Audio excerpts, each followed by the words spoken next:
Have you ever felt a moment so charged, so forbidden, that you knew your life would never be the same after it? That was the moment I first heard Dr. Evelyn Hart whisper my name. It wasn't loud, it wasn't even necessary. The lecture hall was buzzing with the usual rustle of notebooks, the clicking of laptops, the sighs of students praying for an early dismissal. But her voice, it cut through everything. "Clara," she said. Just my name, and yet it was a command. Clara. Hayes sat in the second row, as she always did.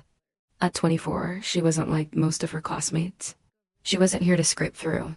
She wasn't here because she didn't know what else to do with her life. Clara wanted this. She needed this.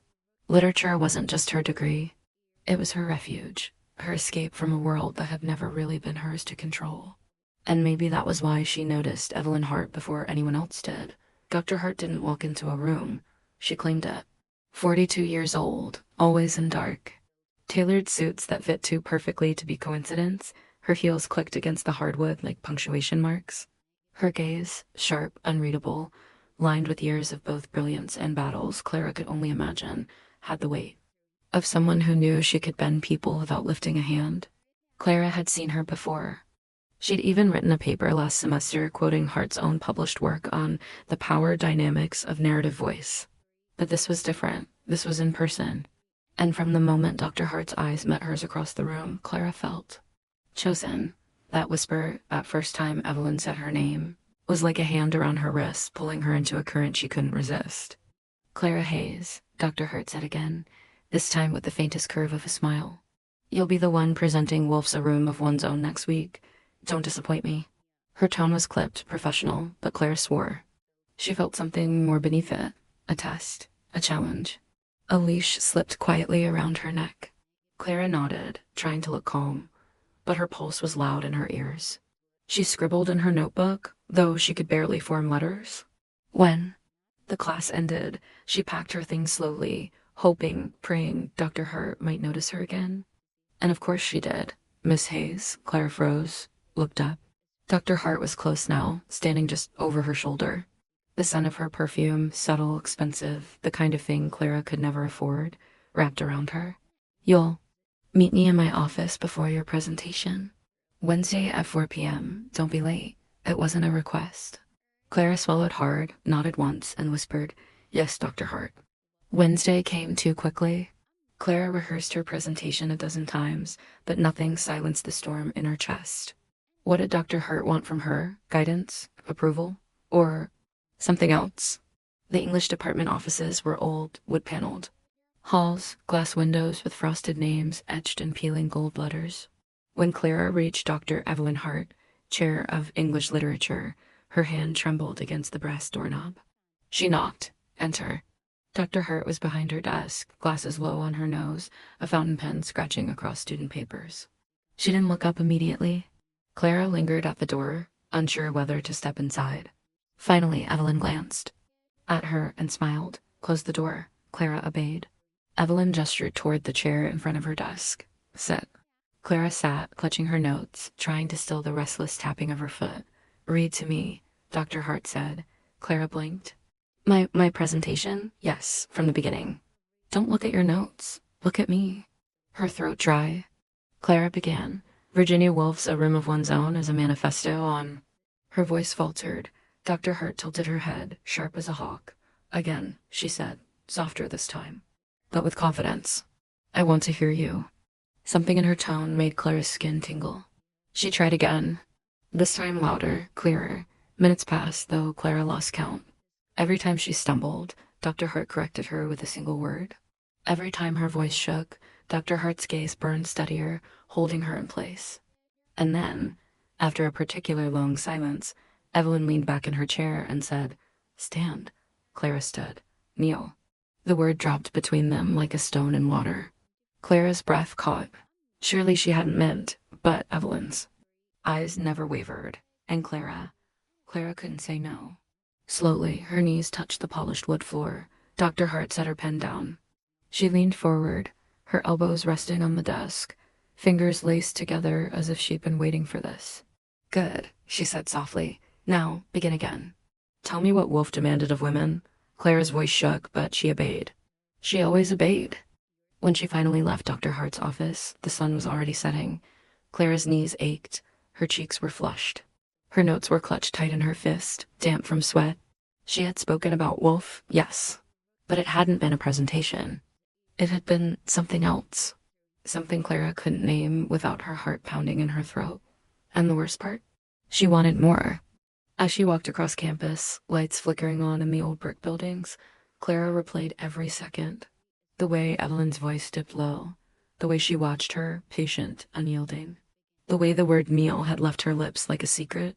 Command. This wasn't just admiration. This wasn't just a crush, it was surrender, and Clara Hayes was ready to surrender again. Clara thought she was prepared for anything, but she hadn't yet learned that Evelyn Hart never asked for just once. She demanded everything, and Clara would give it all. Have you ever noticed how certain rooms hold their breath? The English department's archive room did. It was buried one floor down from the main library, past a glass door that stuck on humid days, past a corridor of faded posters advertising long-ago readings with long-forgotten names.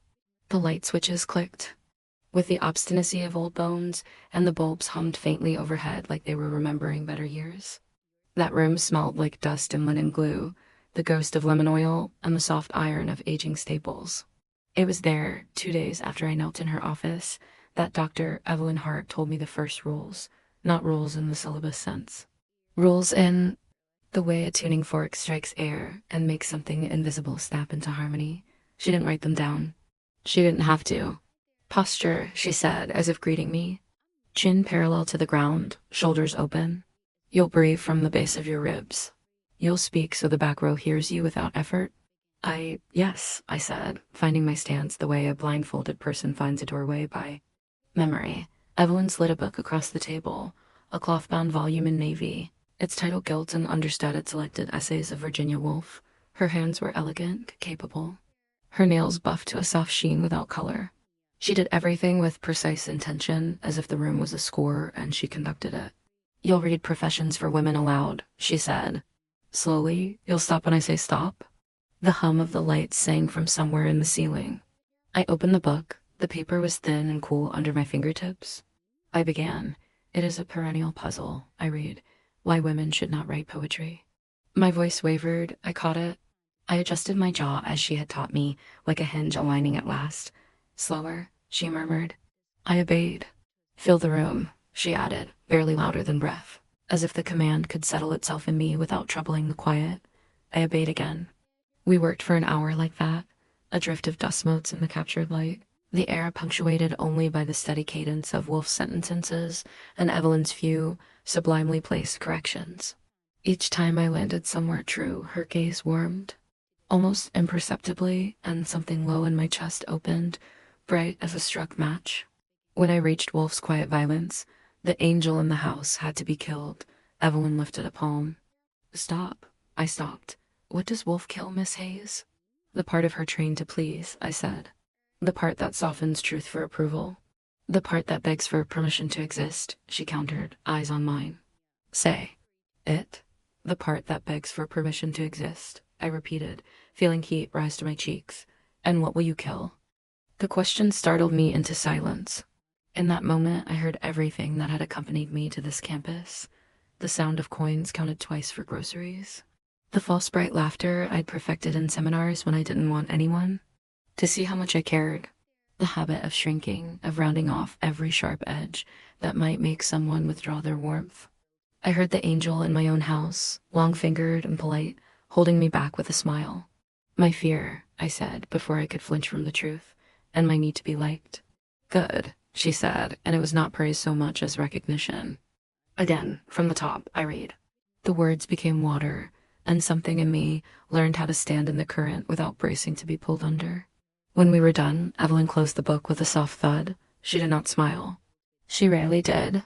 When it mattered. There are rules, she said, if you want what you want. I held the edge of the table to keep from swaying. Want was a dangerous word. In her mouth, it sounded precise, not messy. Yes, I said, tell me.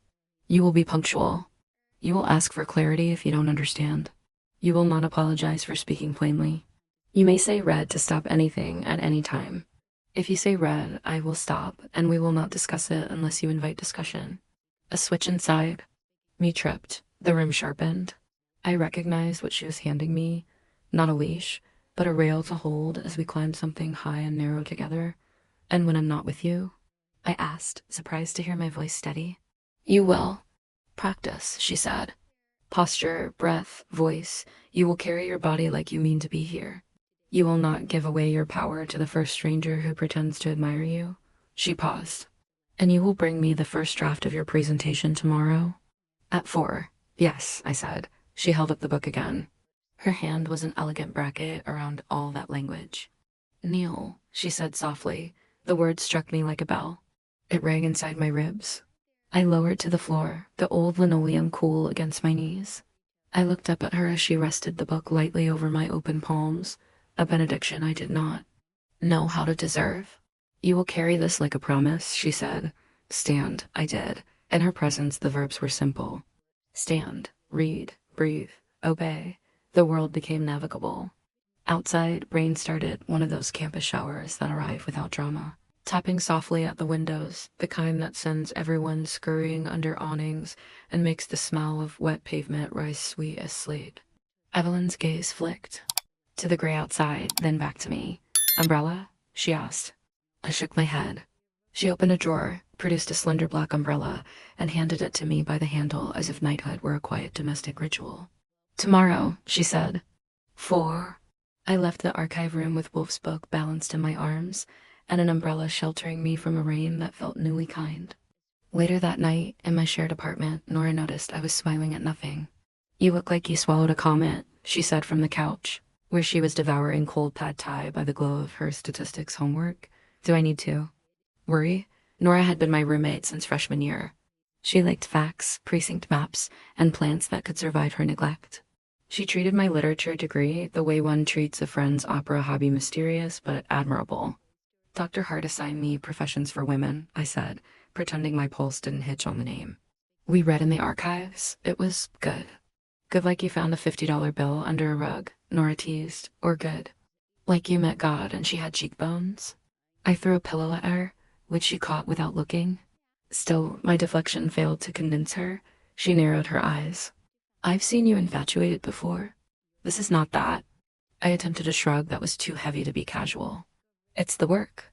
I've never had anyone put language in my hands like it was a living thing. I stopped, carefully rearranged the pronoun, the way she teaches.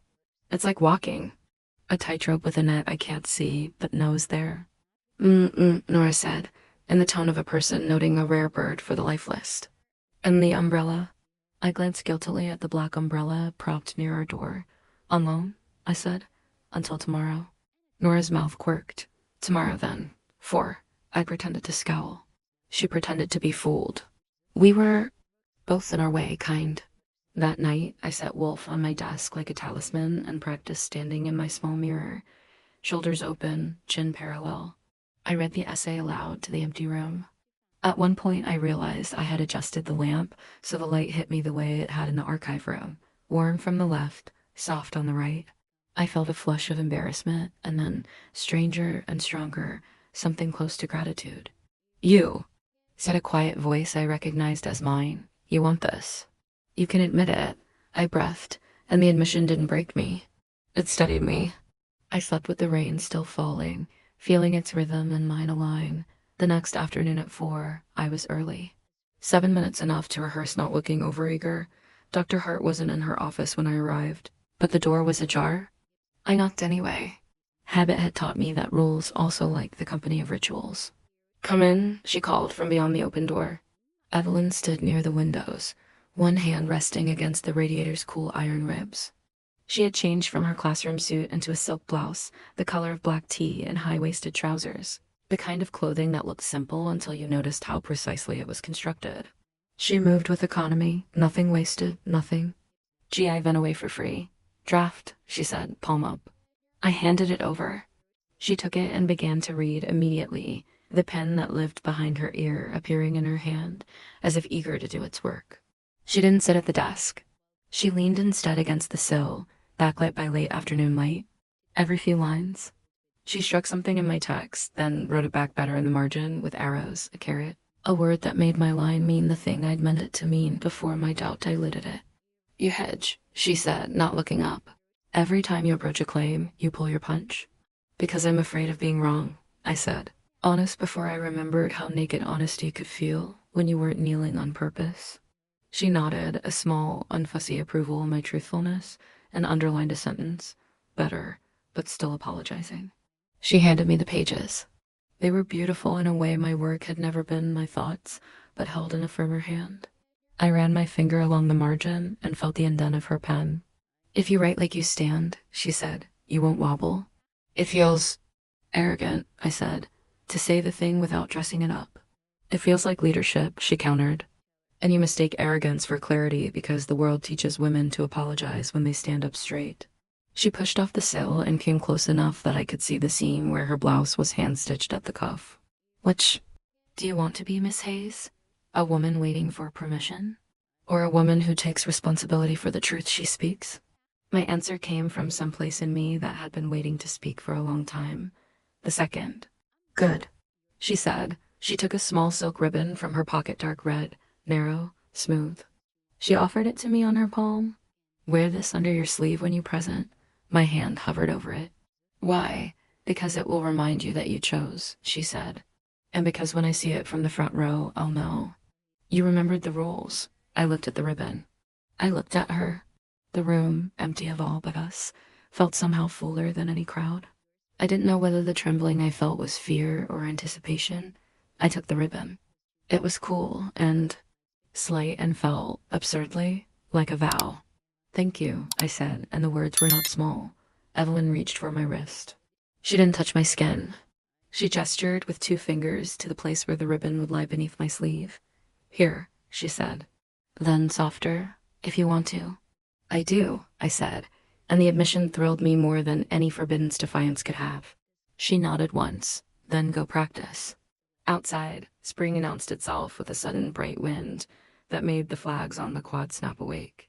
I tied the ribbon carefully under my blouse cuff, the knot small and firm against the delicate skin. At my inner wrist, I hid it and felt, for the first time in my life, more visible. The department hosted a salon twice a semester in a brick townhouse 5 minutes from campus, a donor's pet project with too much mahogany, too many portraits of men who had taken up other rooms elsewhere.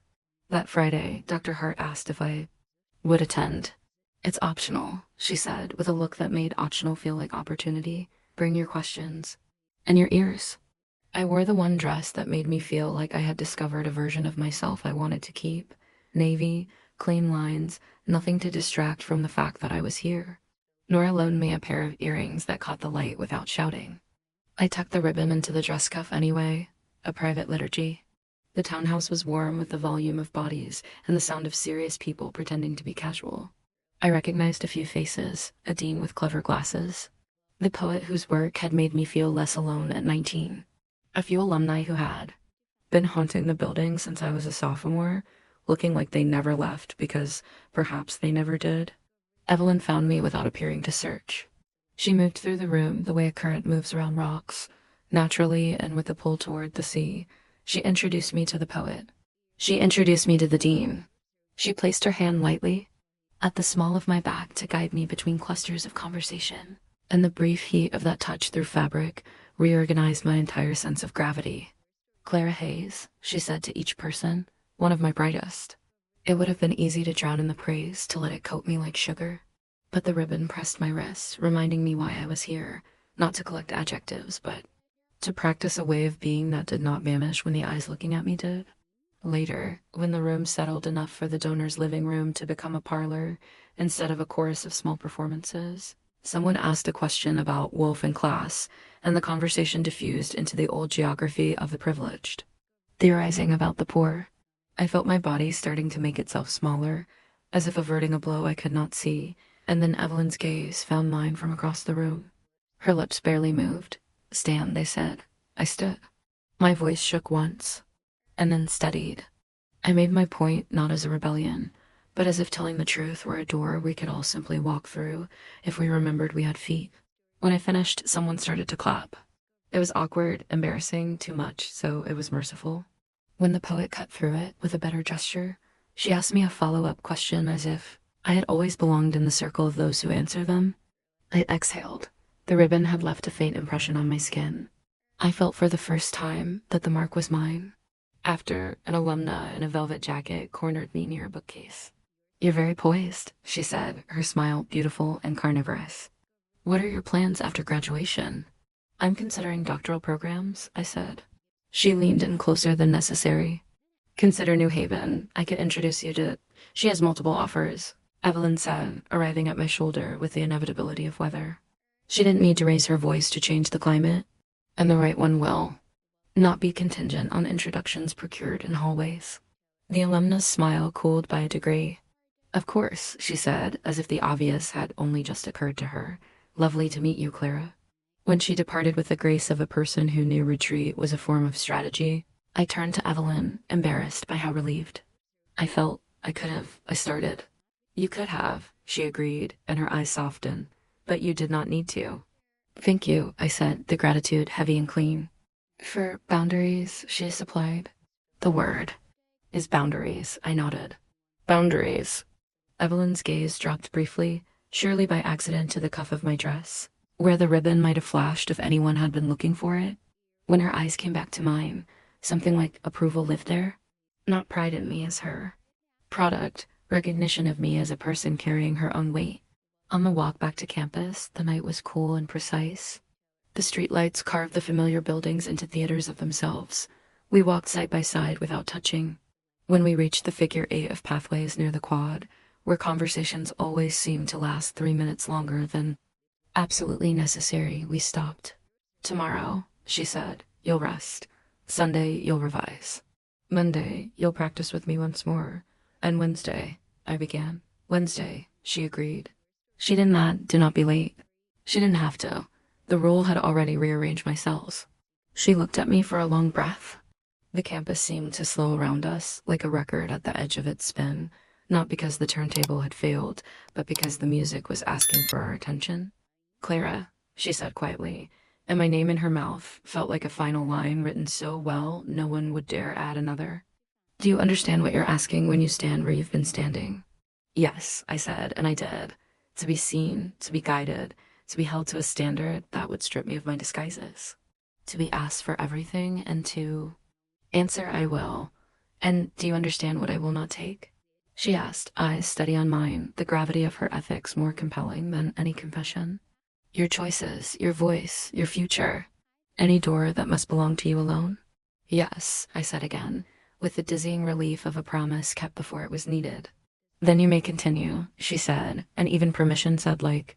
That felt like an invitation to be larger, not smaller. I went home and slept like someone who had finally been told her name correctly. Wednesday came as if it had been sharpening itself in the dark. I wore the navy dress. I tied the ribbon under my sleeve. I stood in the mirror and watched myself become a person I recognized. The lecture hall filled, backpacks, laptops, the quiet click of pens announcing themselves like the first notes of an orchestra tuning. Dr. Hart entered with the usual economy of motion and set the lecturer's outline on the podium with the same calm she used to place a teacup on a saucer. Before anything else, her gaze slid to me, the smallest of nods, the briefest, barely there shift of her mouth. I breathed.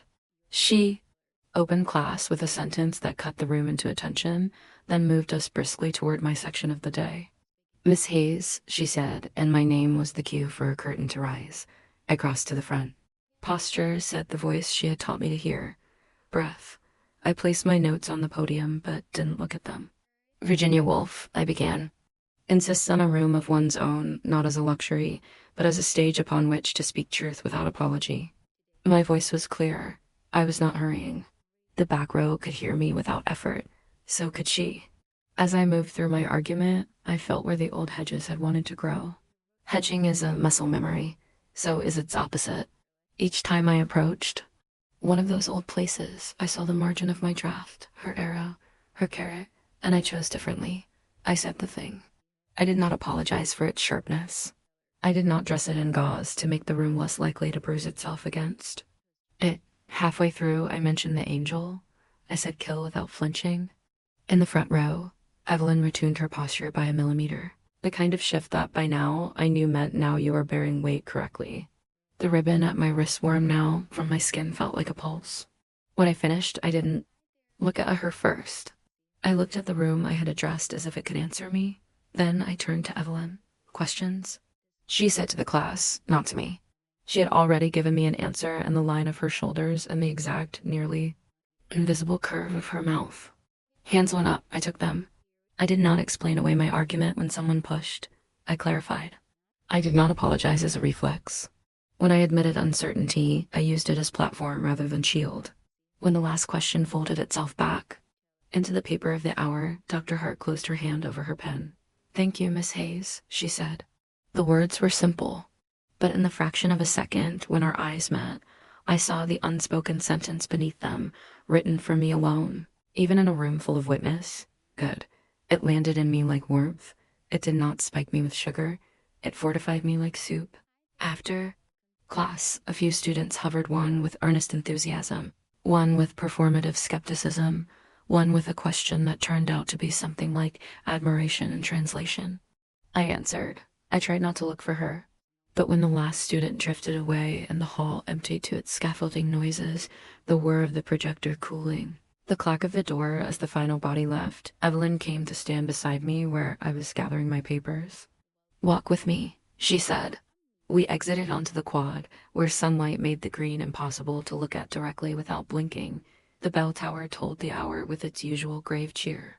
We didn't speak for a minute, not because there was nothing to say, but because the silence was the right language for that moment.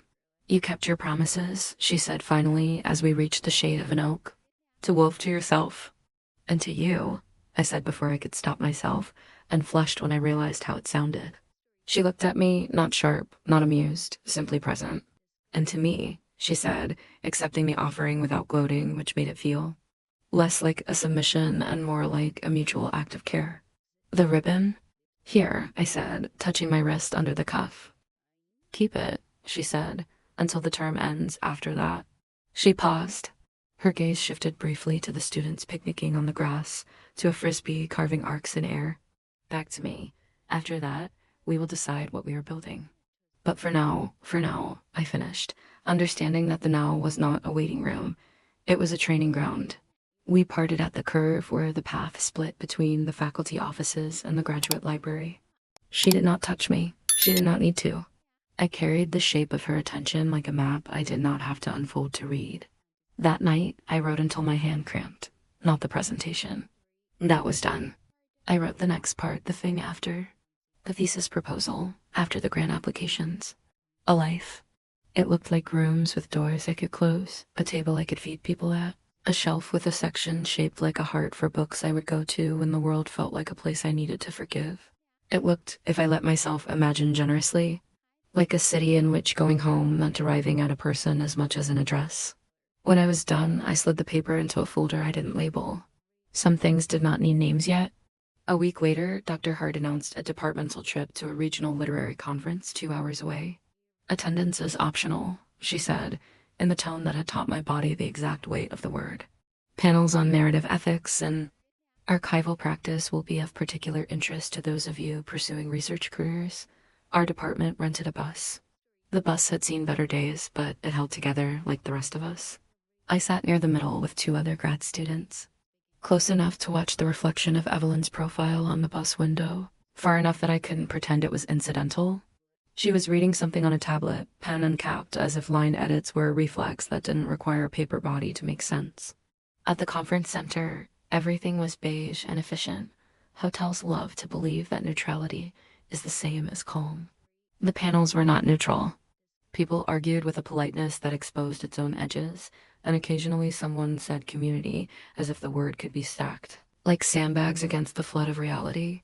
Between panels, Evelyn found me. Lunch? She asked, and I nodded, grateful to be plucked from a cluster of colleagues who like to say circling back as if they had leashes for time. We ate in a half-empty hotel restaurant that had mistaken itself for a bistro. Our table had a view of the parking lot in a dogwood tree that threw petals like confetti onto a single truck, as if it had won an award for being there. We spoke about the morning's ethics panel. We did not speak about what it meant that she had asked me to join her when there were a dozen others she could have chosen. At one point, she set down her fork and regarded me like a poem being read. For the second time, "You ask good questions," she said. "Not to display that you have them. To find the next real thing. It's easier when you're in the room," I said, and then pretended to be fascinated by the lemon slice on my water glass. "I mean, your presence, my presence," she said, "not rescuing me, not making me drown." "Yes, it is. A force, and I use it. The question is whether the people around me use theirs too." I looked down at the ribbon at my wrist, hidden, not secret. "I'm trying," I said. "I know," she said, and the admission lodged in me where my breath could reach it. On the bus ride home, late afternoon light gilded the tops of trees.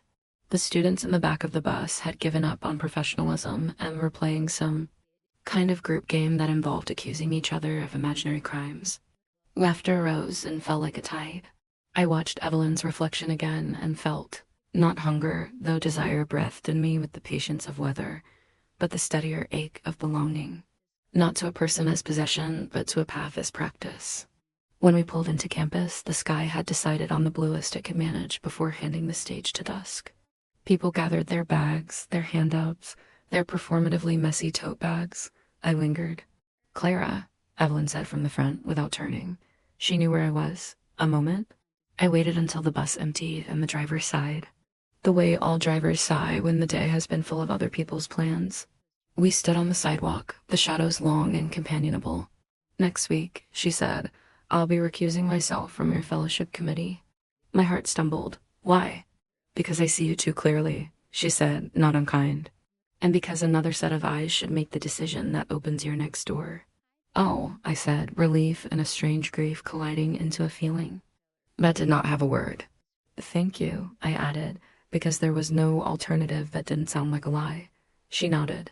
"You'll get it," she said, as if forecasting weather. "But if you don't, we'll make another plan." The campus hummed beneath the early evening, a machine I would someday step out of, but for now a home I understood well enough to not resent. I wanted, embarrassingly, to ask her to stay there with me in that nice word until morning. Instead I said, "Good night, Dr. Hart." "Good night, Miss Hayes," she replied. As I turned to go, she said my name once more. I looked back. "Your posture," she said, lighter now, a mercy after a day that had required so much careful standing. "You kept it." Something like laughter rose in me. "You taught it," I said. She inclined her head and walked toward her building. I stood a minute longer, letting the idea of the fellowship committee rearrange itself in my mind until it made sense. When it did, I felt the kind of gratitude that includes a small, bitter pinch of wanting more than you were meant to ask for. Yet, I went home and wrote a thank you note to no one in particular.